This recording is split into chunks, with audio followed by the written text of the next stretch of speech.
If you found this video, then more than likely you have some questions about the mortgage process. As a real estate professional, this is something that I get asked questions about almost every single day. So sit right back, kick your feet up, relax. I'm going to teach you everything you know about the mortgage process to get you started.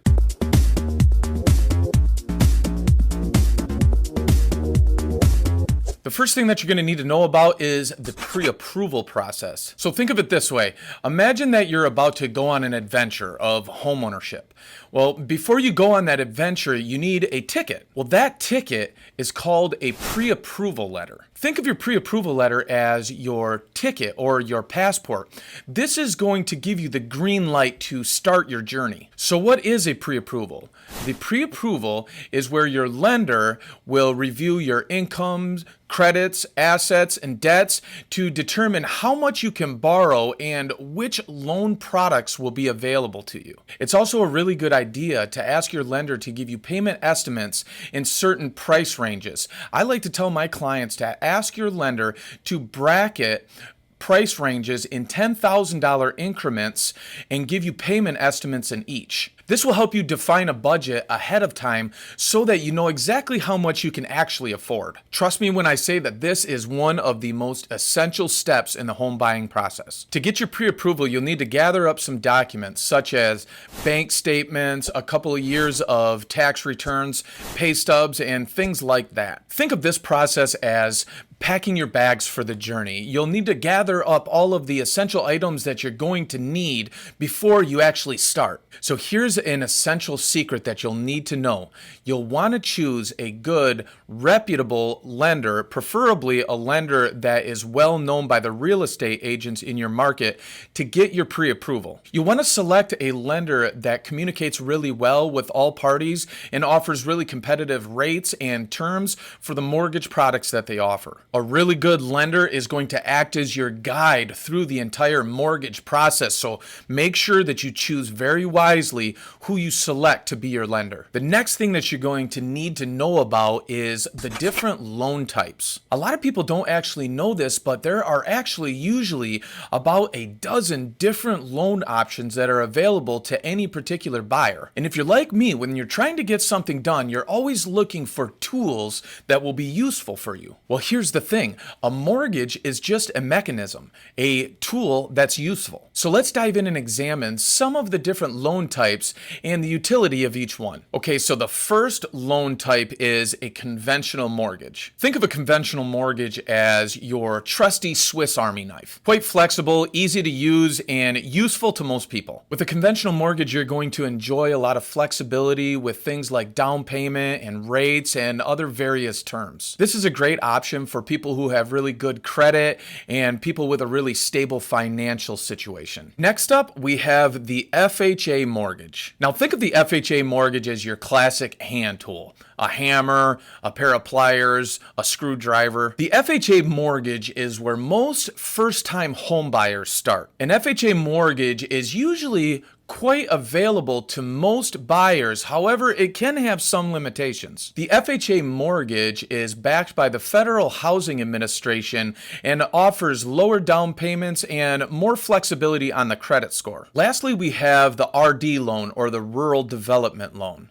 This is also commonly referred to as the USDA loan. The Rural Development Loan is very much like the FHA loan in the sense that it is federally backed. The main limitation to a Rural Development Loan is that this loan only qualifies for homes that are outside of the city limits of any particular city. However, they do say that approximately 97% of the actual surface of the United States of America qualifies for a Rural Development Loan. The main appeal of a USDA loan or a rural development loan is that it usually requires a 0% down payment. So with this mortgage, you could actually take out your mortgage without a down payment. Now keep in mind that this is just a few of the most common options, and each option has its own advantages and its own drawbacks. This is not a one-size-fits-all, so make sure that you pick the option that aligns best with what your objective is, just like picking the right tool for the job. So now that you've secured your pre-approval and you've selected your loan type, it's time to learn about the actual mortgage process itself. Now, another thing that a lot of people don't know is that the mortgage process itself has three main phases. Those phases are origination, processing, and underwriting. So we'll start with the first stage, which is originating. This is where you'll gather all of the things that you're going to need to start your mortgage. In the mortgage world, this means providing documents, actually applying for your loan, and working closely with your lender, who is most commonly referred to as the mortgage originator. Think of this as creating a blueprint for your mortgage. The more organized you are through this stage, the easier the process is going to be all the way to the end. Next, we have the processing phase. The processor's job is to review all of the documents, order any necessary verifications, and gather all the pieces together in one place. The processor's objective is to get everything ready for the underwriter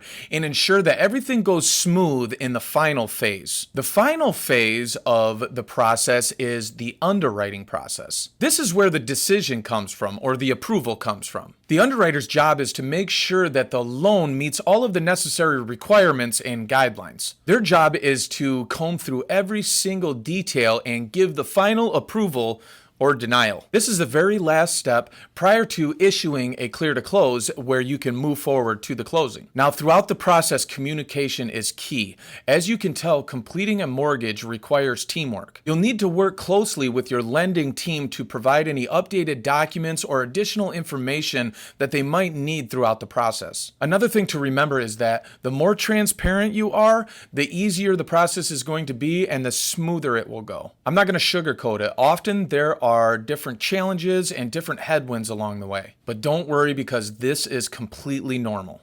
Again, lean on your lending team and your agent to help guide you through these rough waters and offer solutions. Now that you're well versed in the mortgage process, I'm going to give you a bonus section, and that is a few tips on how to shop for a good lender. I like to think of shopping for a good lender kind of like shopping for a vehicle. Again, you have dozens of different options, and it's not a one-size-fits-all, just like buying a car. It's all about exploring your options and determining what is the best fit for you. So here are some tips that are going to help guide you through this part of the process. Tip number one is to research the different lenders in your area. Just like shopping for a car, explore the different lenders to see which one meets your needs the best. Compare their different rates and loan terms, and also their client reviews. This is going to give you a sense of their reputation and the experience of other borrowers with these particular lenders. Tip number two is to ask around for direct referrals from the people that you know and trust the most. Reach out to your friends and family and even your real estate agent to give you some guidance on